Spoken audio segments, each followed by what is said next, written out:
FRENIC ECO drive initialization এবং local মোডে ইনভার্টারটিকে operate করব আমরা। তো ফুজি ইকো ড্রাইভ ইনিশিয়ালাইজ করতে মূলত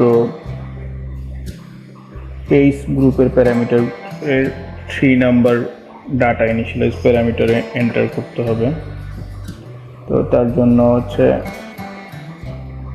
আমরা এইচ প্যারামিটারে H03-তে প্রবেশ করব।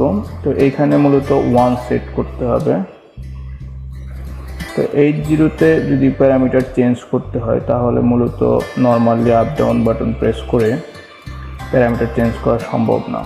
এখানে মূলত একই সাথে স্টপ এবং আপ কি অথবা একই সাথে স্টপ এবং ডাউন কি প্রেস করলেই প্যারামিটার চেঞ্জ হবে। তো আমরা যেহেতু এখানে 1 সেট করব, তো তার জন্য হচ্ছে স্টপ এবং আপ কি একসাথে প্রেস করে 1 সেট করলাম। এখন এই প্যারামিটারটি সেভ করলেই এই ইকো ড্রাইভটি ফুললি ইনিশিয়ালাইজ মোডে চলে আসবে এবং ইনভার্টারের সকল প্যারামিটার ইনিশিয়ালাইজ হয়ে যাবে।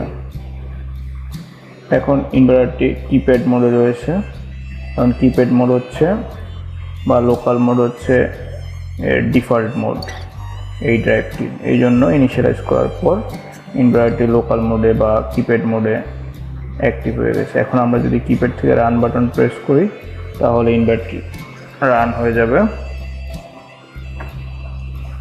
এবং আউটপুট আমরা ভোল্টেজ মেজার করতে পারবো বা মোটর পরিচালনা করতে পারবো। এখানে আপ বাটন প্রেস করে আমরা ফ্রিকোয়েন্সি ইনক্রিজ করলাম। তো যখন আমরা রান প্রেস করব তখন রান বাটনের উপরে একটি এলইডি রয়েছে, ওই এলইডি জ্বলবে, আর যখন স্টপ করবো এটি স্টপ হয়ে যাবে। তো আমরা মূলত এখানে আউটপুট ফেজের UVW চেক করব, ফেজ টু ফেজ কত ভোল্টেজ শো করে সেটা আমরা দেখব।